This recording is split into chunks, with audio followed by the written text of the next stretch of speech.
You wanted the best? Here's the best. Technomancer has been the best DPS class in Outriders since the very first minute the demo went live. It is literally like the devs designed this class first, so they just came out of the gate swinging for the fences. Everything about Techno screams top shelf, from the way it is allowed to heal for applying damage versus the other classes, which are predicated on achieving kills in a very specific way, or maybe it's the way the class tree heaps mounds of vulnerability and long-range damage on top of even more just base damage, or even the mods available to Techno, which are just that little bit extra good compared to the other classes. In fact, Techno is so damn powerful, you can take a bargain build using no tier 3 mods and still destroy challenge tier 15 content. And now that New Horizon is here, we've received yet another and possibly the most powerful buff to Techno since the game launched.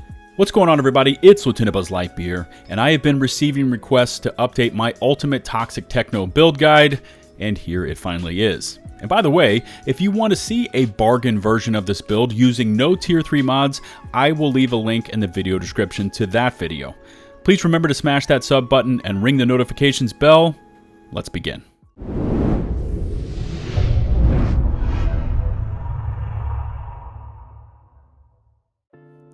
If you've seen any of my previous Outriders build guides, you know that I play all the classes, and I've publicly stated that Trickster is actually my favorite class. But when you break it down to just the nuts and bolts, when it comes to outright damage or DPS, there is Technomancer, and then there is everything else. And as I have stated in the intro, Techno, believe it or not, is now more powerful than ever thanks to the massive buffs to the Borealis Monarch legendary gear set. So let's first start off with the class tree, and just to review, Techno Melee inflicts freeze, while the class itself receives increased long-range damage, weapon life leech, skill life leech, and a healing mechanic that returns a portion of your damage output back as healing. Now, as you watch me spend my class points, in general, we want more toxic damage, long-range damage, and weapon damage. Exposing Toxin is the first major node to unlock, and it is unlockable so early in the class tree. But in tandem with Marked for Execution, these nodes will amplify your damage significantly versus targets afflicted with Toxic. Since the build uses an assault rifle, make sure to unlock the Assault Master node. Two sides of the power is a Nightmare mod, and that it does grant us large damage output bonuses, but also increases how much damage we take from all sources. Empowering Antenna is the final master node that will give us huge damage boost anytime a DK skill is activated.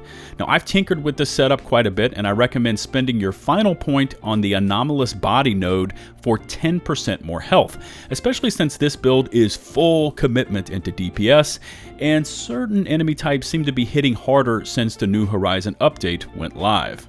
For the skills, any toxic Techno setup is built entirely around using blighted rounds, as once we inflict that toxic affliction on the targets, our damage against those targets is just going to spike through the roof. Now, I'm also using blighted turret, not so much to spread the toxic affliction to targets, but more for the proc of the Empowering Antenna Master node that's going to grant us 40% more weapon damage for 10 seconds anytime we activate a DK skill. Now, since the cooldowns on the Blighted Turret are super low, you should constantly be spamming this every chance you get to achieve that weapon damage bonus. Now, the real game changer here are the changes to the Borealis Monarch set, and specifically the Cold Snap skill. This skill is now best in class and is capable of destroying huge mobs of enemies in the blink of an eye when paired with the right mods and weaponry. And speaking of that gear, let's take a look at the pieces, and you will want to equip the Borealis chest, hands, and feet, along with an epic tier mask and lower body armor. Now don't worry, I will explain everything in a minute as to why you want these pieces, etc. Now for the helmet, I'm using an epic piece I looted with the perfect attributes of bonus firepower, close, and long range damage. If you want to forego close range damage in favor of cooldown reduction, it is a solid substitution. Now for the mods, I am using Captain Hunter, which is a tier 3 damage mod to buff my damage versus elites by a flat 25%. And for the ammo replenishment, I recommend Toxic Lead, which is a tier 2 mod that gives us back 40% of ammo in our mag for achieving kill shots on toxic afflicted targets. Now a quick tip for you on ammo replenishment. if you are playing solo, toxic lead works just fine, and I found this to be the case when I also host a party. But if I'm joining into someone else's session, the packet loss in the connection or something like that is going to cause you to lose your blighted rounds. Therefore, if you're in a squad and not the host, I highly recommend you stay with toxic lead, but also pair it up with the Trick Up the Sleeve Tier 1 Blighted Rounds mod for 30% ammo replenishment for achieving kills while the Blighted Rounds skill is active. Now, in case you are looking at the Borealis Helmet and asking yourself, why don't we just use this? Especially since it has bonus firepower and the attributes look great. And the answer to that question is because the mods are just not good. Twins would give us 2 turrets, which is a waste, and the Tier 1 Painful Chill mod is not bad, but we can get much better results with the body armor versus the helmet. If this is all you have, then use it, but once you can restructure your setup, do so. The body armor is the first piece of Borealis gear you want to use, and it comes with bonus firepower, status power, and long range damage, of which 2 of those attributes are perfect, so stay with this armor piece. Icicle Storm is a Tier 3 Cold Snap mod that makes this mod hit like a freaking nuke, as every time we freeze targets in the Cold Snap, once killed, they will explode, dealing over 252k damage and a 5-meter radius. You want to melt huge mobs, even elite mobs, as they exit spawns? This is the mod that will do just that. Now, I've also added on Bloodlust, which is a Tier 2 damage mod that gives us large FP bonuses for achieving kill shots, and it does stack up to 3 times. The lower body armor is again a looted piece of epic tier gear, and I have elected to use Euthanizer, which is a Tier 3 mod found only on the Plague Sower hands that will grant us an additional 25% damage versus targets afflicted with Toxic. Crit Stack is a Tier 2 firepower stacking mod that can stack up to 5 times and gives us those bonuses for achieving critical shots, which you do a heck of a lot of the time with this setup. Again, the attributes are perfect with bonus firepower, close, and long range damage. Also, you could use the Borealis lower body armor, but the mods on this gear piece are not ideal. Cryodown is useless to us since it uses the Cryo turret, and Freezing Boost, while not bad, is not the best. We can do better using epic gear for this gear slot.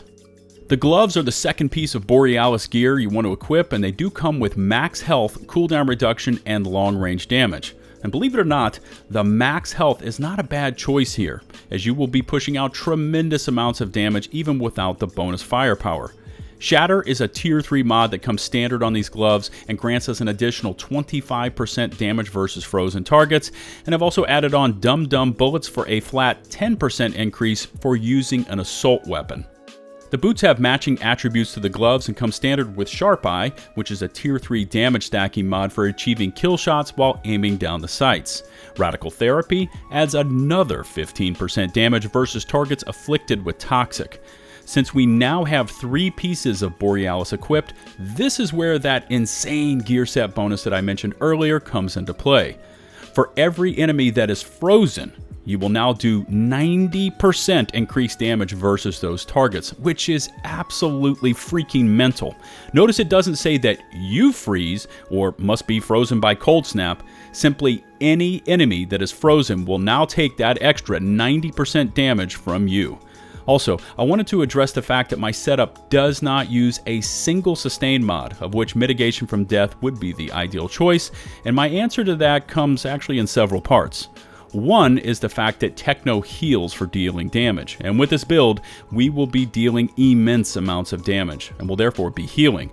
And second is the fact that we have bonus health on 2 of our gear pieces, and I did select that anomalous body node in the class tree for 10% additional health.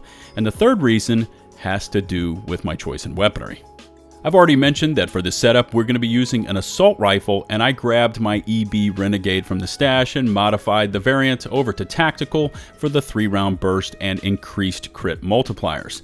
Now this AR comes standard with the awesome Tier 2 Bone Shrapnel mod that detonates our target's bones for 232k damage once we achieve a kill shot, and that damage transfers to targets within 5 meters while also applying bleed. This has to be one of my favorite mods in the game, as it just does so much AoE damage. Now for the other mod, I have elected to use Killing Spree, which is a tier 3 damage stacking mod that does give us 25% increases for achieving kill shots and can stack up to 3 times. Now, I know that Dark Sacrifice, which has the same basic text as Killing Spree, is the better choice for outright DPS, as it acts as a multiplicative bonus versus Killing Spree, which is additive, but I get a more consistent experience using the gear with no mitigation from death and Killing Spree versus Dark Sacrifice. It's all down to your personal preference. If you can handle this build with Dark Sacrifice, then do so for the greater damage output. If not, use Killing Spree and you will still liquefy anything you shoot at. The choice is yours. So it all looks pretty incredible on paper, but how does it all work? Well, believe it or not, this setup is really straightforward. It's low maintenance and doesn't require much more than just shoot your damn gun and watch everything explode. The damage output itself takes 3 kills to really hit its stride, as remember that you need to ramp up Killing Spree, Bloodlust, and Sharp Eye, but in reality that only takes you a few moments. Remember to constantly toss out your Blighted turret for the extra bonus damage buffs. Where you throw it really doesn't matter, just the fact that you have deployed it is merely enough. Time your cold snap uses for mobs and spawn closets, and you will simply wreck them before they ever step foot on the battlefield. Now, based on the way Techno heals and how much toxic affliction you have stacked onto your build, just keep firing at anything that is moving. Critical hits are best, as you have mods to increase your firepower for achieving them, and they can help save you some ammo. Bone Shrapnel will constantly be proccing amongst mobs as you hit kill shots, and when paired with a Cold Snap Freeze is absolutely devastating. If you can convince a squad mate to run a full freeze Techno setup along with you, expect to breeze through any content as if you were playing on Challenge Tier 1. That's going to wrap up my latest version of my Toxic Techno build, and I look forward to reading your feedback in the comment section below. In case you aren't yet a sub, please smash that sub button and ring the bell to receive all future upload notifications from my channel. If you could take the time to rate and or share this video, it is greatly appreciated and will go a long way to getting the video promoted within the YouTube algorithms. I encourage you all to join my community Discord server, especially now that New Horizon is live. Just check in the video description, click on the open invite link, accept those rules, and you are in. Now once there, one of our mods will get you pointed in the right direction, and we've got channels for builds, tips and tricks, and the ever popular LFG, or looking for group areas for both farming and carries. Don't get frustrated with the matchmaker system and lack of an in-game communication system. You can simply join my Discord and be up on mics with a full squad using one of our free voice channels in a matter of minutes. We've got every angle of Outriders covered for you in the Discord and a whole lot more. Also, don't forget to find and follow me on Twitch for weekly streams, and of course on Twitter, posting my thoughts on most things gaming related. Links to all of these platforms in the video description below. Until the next one, this is LtBuzzLitebeer, signing off.